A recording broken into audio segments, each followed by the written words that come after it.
నువ్వంటే ఆ పిల్లకి ఇష్టమేరా ప్రసాద్? ఇష్టమేరా, కానీ ప్రేమించేంత ఇష్టమా అని.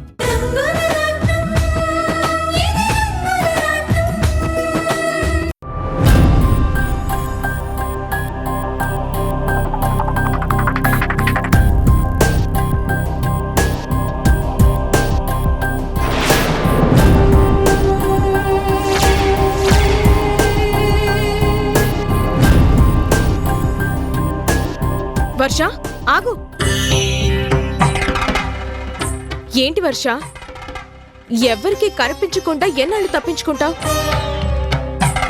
కొన్ని కారణాల వల్ల నేను అజ్ఞాతవాసంలో బ్రతుకుతున్నాను. దయచేసి నా విషయాన్ని బయట పెట్టుకు.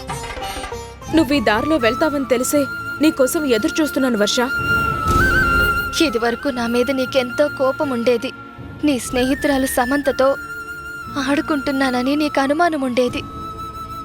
కానీ నేనేం చేసినా సమంత మంచి కోసమే చేస్తున్నాను. దయచేసి ఒక్కసారి అర్థం చేసుకో. నేను ఎక్కడున్నాను అన్నది మా అక్కకి మాత్రం తెలియకూడదు.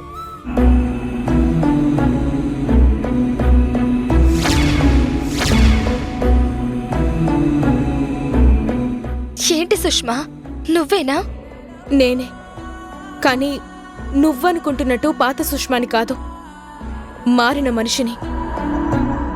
వదిన గొప్పతనం ఏంటో తెలుసుకున్న మనిషిని. తను ఎంత మంచిదో ఇప్పుడే అర్థం చేసుకున్నాను. మీలాంటి వాళ్ళందరినీ ఎంతో బాధ పెట్టానని నాకు తెలుసు. అందుకే మిమ్మల్ని క్షమించమని అడగడానికే వచ్చాను. నన్ను క్షమిస్తావా? నువ్విలా మారినందుకు నాకు చాలా ఆనందంగా ఉంది. కానీ ఎలా?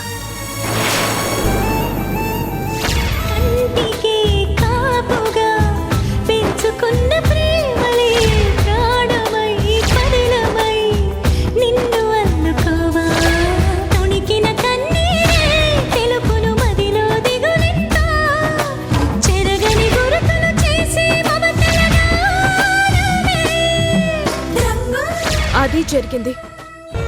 చివరికి మా అమ్మ కూడా నన్ను వదిలేసినప్పుడు అమ్మలాగే వదినొచ్చి నాకు సేవ చేసింది. అప్పుడే నాకు అర్థమైంది వర్ష, ఎవరు ఎలాంటి వాళ్ళు. అందుకే ఆ ఇంట్లో అందరికీ క్షమాపణ చెప్పాను. నా వల్ల నువ్వు కూడా ఇబ్బంది పడ్డావు. నిన్ను మానసికంగా ఎంతో చిత్రవద చేశానని నాకు తెలుసు. అందుకే నీకు కూడా సారీ చెప్పాలని వచ్చాను వర్ష. మన మధ్య సారీలెందుకొదినా? నువ్వు మారావు, అది నాకు చాలు. కానీ ఒక్క రిక్వెస్ట్, నా గురించి మాత్రం అక్కతో చెప్పకు ప్లీజ్. అదేంటి వర్ష, వదిన నీ గురించి ఎంతలా ఆలోచిస్తున్నారో నువ్వు ఊహించగలవా? తను పెళ్లి చేసుకున్నా సరే నువ్వింటికొచ్చే వరకు వదిన రాధ ఒకరికొకరు దగ్గర కాలేరు. వాళ్ళిద్దరూ ఒకటి కాలేదు. తన తమ్ముడు చెల్లి అందరూ తనతో కలిసున్నప్పుడే తన జీవితంలో నిజమైన ఆనందం ఉంటుందని రాణి చెప్పింది. భార్యని ఎంతగానో ప్రేమించే అతను వదిన మాటకు విలువిచ్చారు. వాళ్ళ పెళ్ళైనా ఇప్పటికీ విడివిడిగానే ఉంటున్నారు. అందరి ముందు ఒకటిగా కనబడుతున్నా వాళ్ళు మాత్రం ఒకటవ్వలేదు. దానికి కారణం నువ్వింటికొస్తే వదిన నిన్ను నెత్తిమీద పెట్టుకొని చూసుకుంటుంది.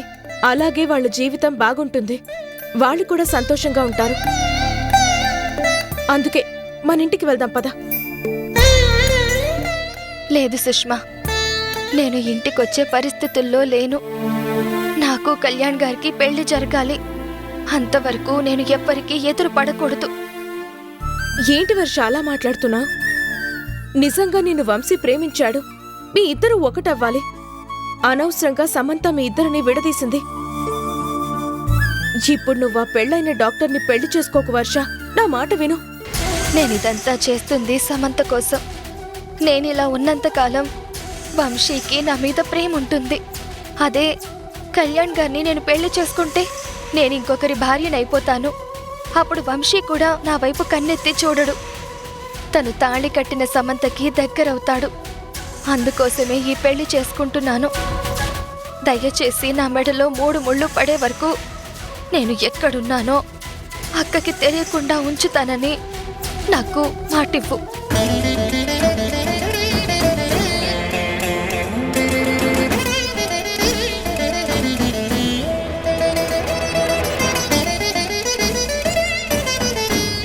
మీరంతా ఎంత మంచివాళ్ళు వర్ష.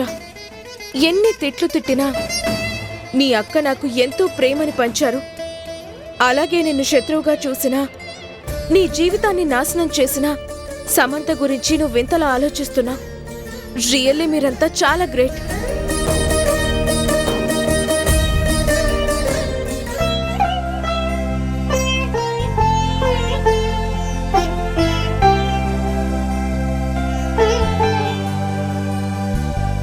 అదేంటమ్మా, మనం రాణిగారింటికి కదా వెళ్దాం అనుకున్నాం. మరి నువ్వు గుడికి తీసుకొచ్చావేంటి? రాణి ఆంటీ ఇల్లు ఎక్కడో మనకి తెలీదు కదా. అంటే నిన్న గుళ్ళో కలిసింది కదా, ఇప్పుడు నువ్వు ఇక్కడికి వస్తుందని ఎలా అనుకుంటున్నావు?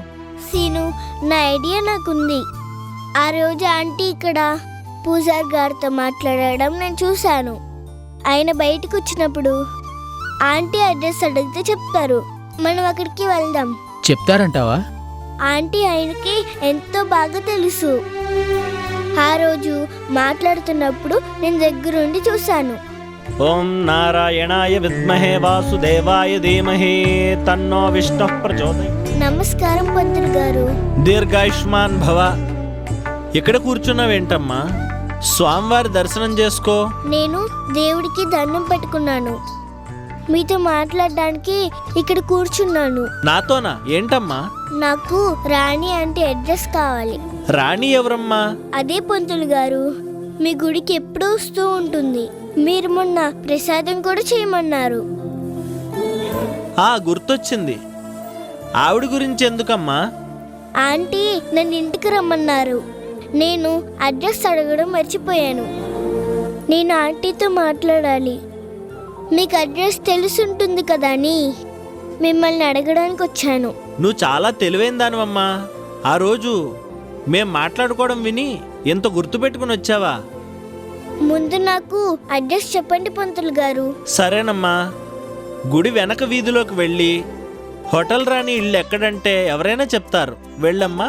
చాలా థ్యాంక్స్ పంతులు గారు. సరే వస్తాను. సీను పద. సరేమ్మా. ఏంటి సమంత, ఇంకా నీకు కోపంగానే ఉందా? నా కోపానికి విలువ ఉంది, కానీ ఆ ఇంట్లో నాకే విలువ లేకుండా పోతుంది. చూడు సమంత, నువ్వు ఇలా ఉండటమే వాళ్ళకు కావాలి. అన్నయ్యని వదన్ని వాళ్ళందుకే రెచ్చగొడుతున్నారు. నువ్వు వాళ్ళకి దూరంగా ఉంటే ఆ ఇద్దరు ఇంట్లో అల్లుకుపోయే అవకాశం ఉంది. గ్రానీ, ఇప్పుడు నేనేం చెయ్యాలి? ఏం చేసైనా సరే నువ్వు ఇంట్లోనే ఉండాలి. నీ మాట నెగ్గించుకునేలాగా ఉండాలి. నీకు నచ్చని మనుషులు ఈ ఇంట్లో ఉండకుండా చెయ్యాలి. ఇంతవరకు తాతి నేనేం చెప్పినా వినేవారు. ఇప్పుడు నేనేం మాట్లాడినా తప్పు పడుతున్నారు. నాకు సపోర్ట్గా ఉండే తాతయ్యే ఇలా చేస్తే నేనింకెవరితో చెప్పుకోవాలి? అదే అక్కడ ఉపయోగించిన తెలివితేటలు.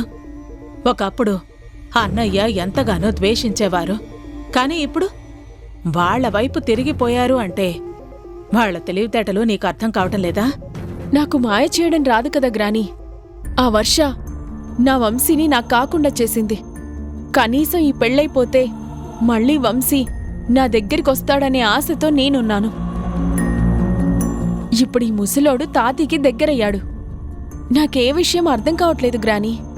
చెప్పాను కదా, ఏం చేసైనా చేతికి మట్టంటకుండా చెయ్యాలి. నువ్వు వాళ్ల ముందు ఇలాగే కోపాన్ని ప్రదర్శిస్తుంటే అన్నయ్య వాళ్ళని వెనకేసుకునొస్తారు. నువ్విలా అలిగి దూరంగా ఉంటే అన్నయ్య వాళ్ళకి దగ్గరవుతారు.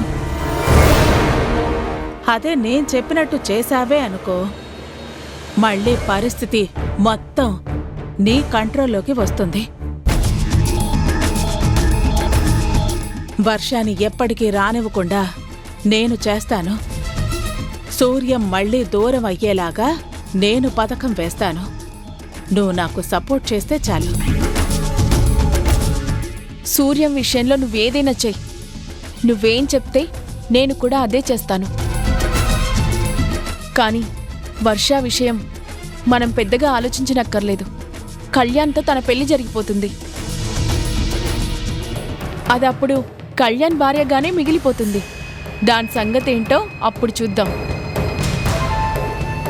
పిచ్చి సమంత, అసలు ఆ పెళ్లి జరిగితేనే కదా నువ్వు అనుకున్నట్టు వంశీ నీ దగ్గరకు రావటానికి ఆ పెళ్లిని ఆపడానికి అన్ని ప్రయత్నాలు అక్కడ చేసి ఉంచాను. ఎవరి ఊహకి అందకుండా ఓ అస్త్రాన్ని ప్రయోగించాను.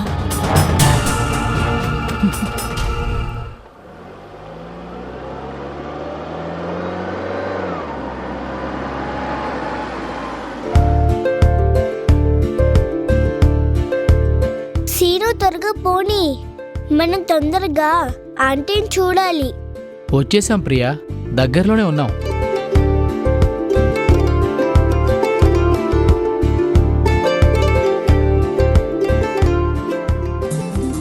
సీను కారాపు, అదుగో రాణి ఆంటీ.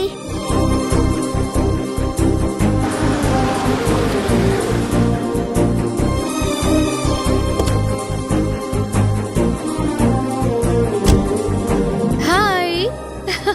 హాయ్ ఆంటీ, బాగున్నారా? హా, బాగున్నానమ్మా. నువ్వేంటి ఇటువైపు వస్తున్నావు? మీ ఇంటికి వస్తున్నాను ఆంటీ, మీతో మాట్లాడాలని. మా ఇంటికా? ఎందుకమ్మా? ఆంటీ, నిన్న మీకు గుడిలో ఫోటో కనిపించింది కదా? అవునమ్మా, అది నా చెల్లెలు. ఆ రోజు నువ్వేదో చెప్పబోతుంటే నాకు వేరే ఫోన్ వచ్చి వెళ్ళిపోయాను. మీ చెల్లి ఎక్కడుందో మీకు తెలియదు కదూ? అవునమ్మా, తెలీదు. కానీ నాకు తెలుసు. ఏంటి?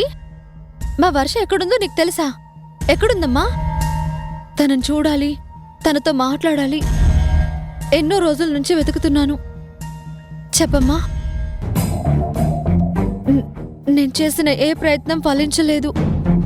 దేవతలాగా వచ్చి ఇంత మంచి మాట నాతో చెప్పావు. ఎక్కడుందో చెప్పమ్మా, చెప్పమ్మా. మా ఇంట్లోనే ఉందంటీ. మా అమ్మ సీత, మీ చెల్లెలు.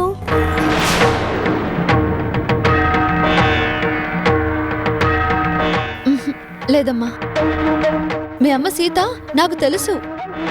తను నా చెల్లెలు కాదు. లేదాంటీ, మా అమ్మే మీ చెల్లెలు. ఒక్క నిమిషం ఆగండి. సీను, నీ ఫోన్ ఇవ్వు. అలాగే అమ్మా.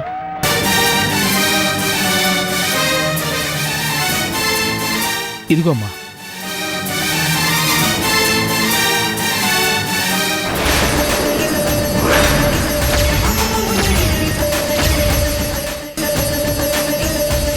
ఇప్పుడు చెప్పండి ఆంటీ, మా అమ్మ మీ చెల్లెలే కదా?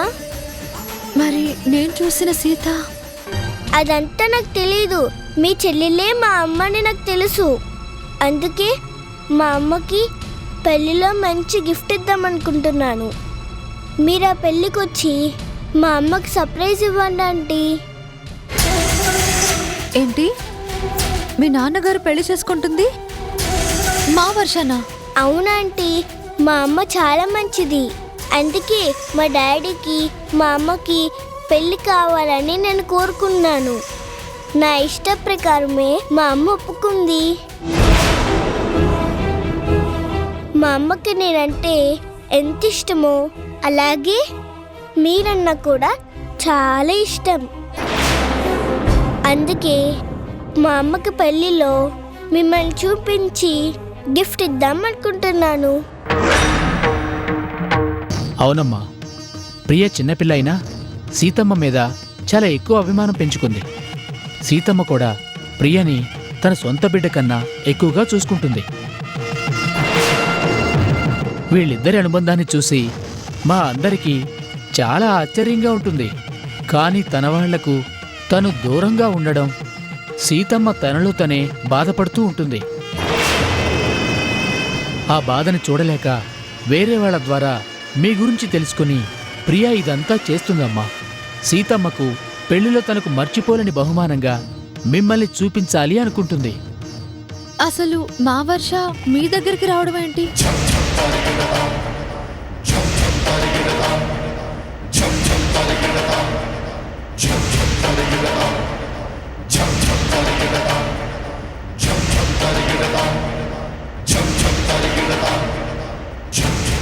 ఆంటీ, మర్చిపోకుండా మీరు పెళ్ళికి రావాలి.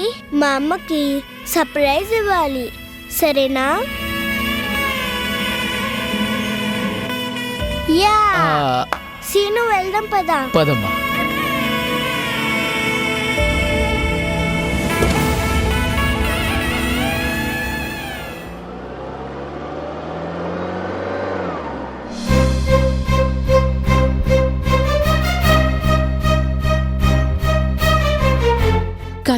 వర్ష పెళ్లి చేసుకోవడం ఏంటి? ఇదే ఊళ్ళో ఉంటూ ఇన్ని రోజులు నా దగ్గరికి రాకుండా ఉండడం ఏంటి? ఇప్పుడే నేను వర్షాన్ని కలవాలి. ఆటో!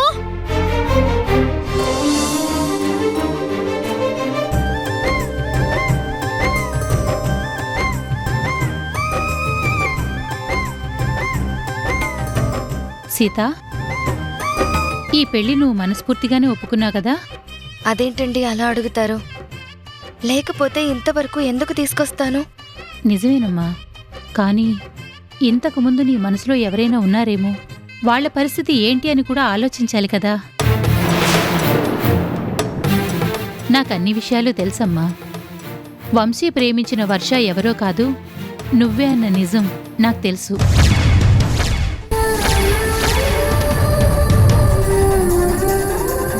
అది మీకెలా తెలిసింది? ఎలా తెలుసు అన్నది అనవసరం, నిజమా కాదా అన్నది మాకు కావాలి. ఒకప్పుడు తనని ప్రేమించిన మాట నిజమే, కానీ ఇప్పుడు నాలోని ఆ ప్రేమ లేదు.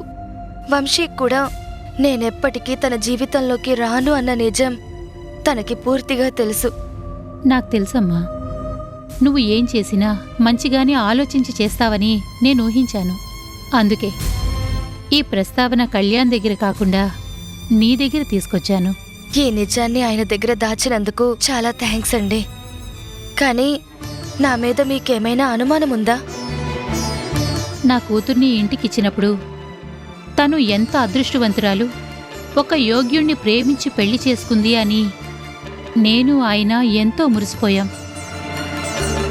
నా కూతురి జీవితం సంతోషంగా ఉంటుంది అనుకున్న సమయంలోనే కరోనా మహమ్మారి తనని కాటువేసింది. ఆ తరువాత అల్లుడు మనవరాలు అనాథలుగా మిగిలిపోయారు. మేం కూడా చాలా మదనపడ్డాం. అదే సమయంలో నువ్వు ఈ ఇంటికొచ్చావు. ప్రియాకు అమ్మగా మారావు. స్వార్థంతో ఇదంతా చేస్తున్నావేమో అని నీ మీద నేను కోపాన్ని పెంచుకున్నాను.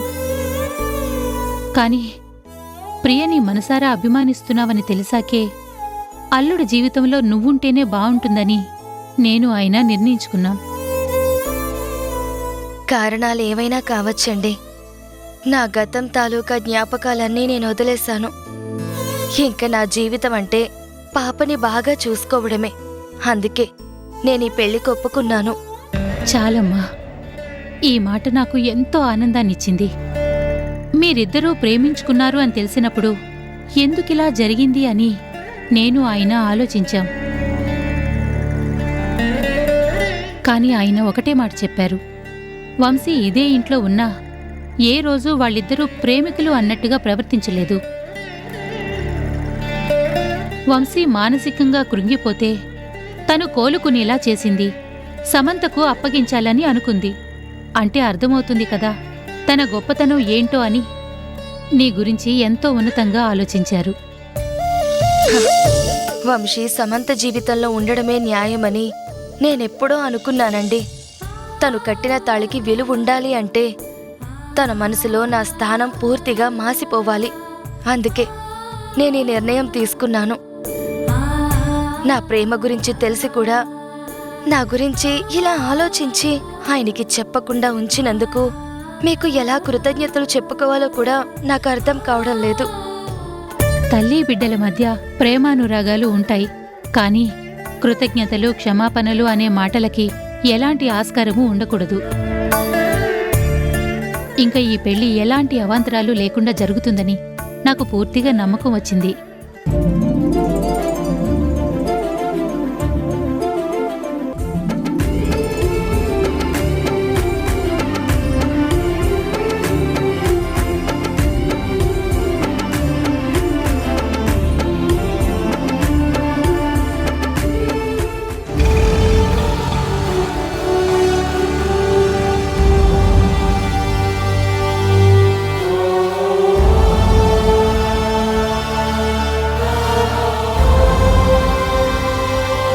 వర్ష, నాకు అబద్ధం చెప్పడానికి కారణం ఏంటి? కళ్యాణ్ గారిని పెళ్లి చేసుకుంటే నేను ఆపుతాననే కదా. అందుకేనా తను నాకు దగ్గరగా ఉన్నా నేను గుర్తించకుండా జాగ్రత్త పడింది? ప్రేమించిన వంశీని కాదు అనుకుని తన గురించి తప్పిస్తున్న వంశీని వద్దు అనుకుని వర్ష ఇలాంటి పిచ్చి పని ఎందుకు చేస్తుంది? ఈ పెళ్లి జరగకూడదు. నా చెల్లెలి జీవితంలోకి తను ప్రేమించిన వాడు దూరమయ్యి పెళ్ళైన ఇంకో వ్యక్తి భర్తగా రాకూడదు. కళ్యాణ్ గారు మంచివారైనా ఉన్నతమైన వ్యక్తి అయినా నా చెల్లెలు తన ప్రేమను సమాధి చేసుకుని ఈ పెళ్లి చేసుకోవడం మాత్రం నేను అంగీకరించలేను. ఈ పెళ్లిని ఆపాలి. అన్నా, త్వరగా పోనీ. అలాగే మేడం.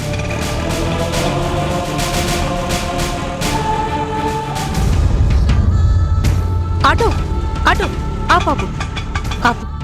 అర్జెంటుగా వెళ్ళాలి. నన్ను అక్కడ డ్రాప్ చేయన్నా. ఏంటమ్మా, కస్టమర్ ఉన్నారు కదా. మీకు దండం పెడతాను. అక్కడ దగ్గరలోనే మా ఆయనకి యాక్సిడెంట్ అయిందంట. ఎంతసేపటి నుంచి చూస్తున్నా ఏ ఆటో రావడం లేదు. దయచేసి నన్ను అక్కడ దాకా తీసుకెళ్ళండి.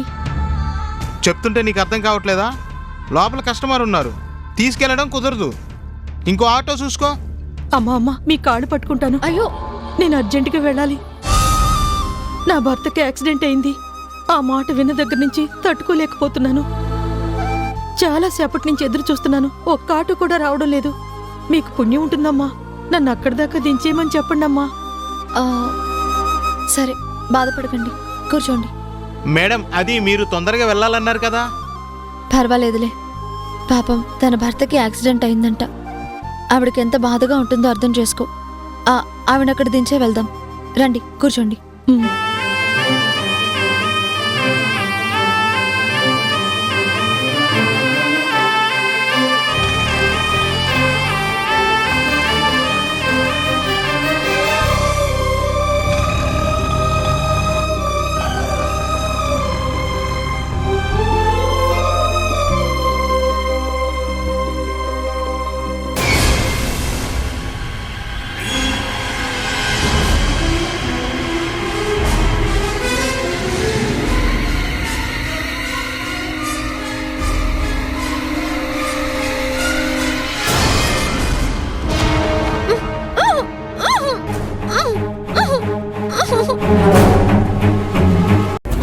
అదేంటి సమంత ఇలా మాట్లాడుతున్నావు? వంశీ నీ మెడలో తాళి కట్టాడు. నువ్వు కూడా తనని కోరుకుంటున్నావు కదా. ఇప్పుడు నిజం నీకు మాత్రమే చెప్తున్నాను. వంశీ ఎప్పుడైతే నిన్నిష్టపడ్డాడో అప్పుడే నాకు వంశీ మీద ఇష్టం చచ్చిపోయింది. కానీ పెళ్లిదాకా ఎందుకు తీసుకొచ్చానో తెలుసా? వంశీ నీకు దగ్గరవ్వకూడదని.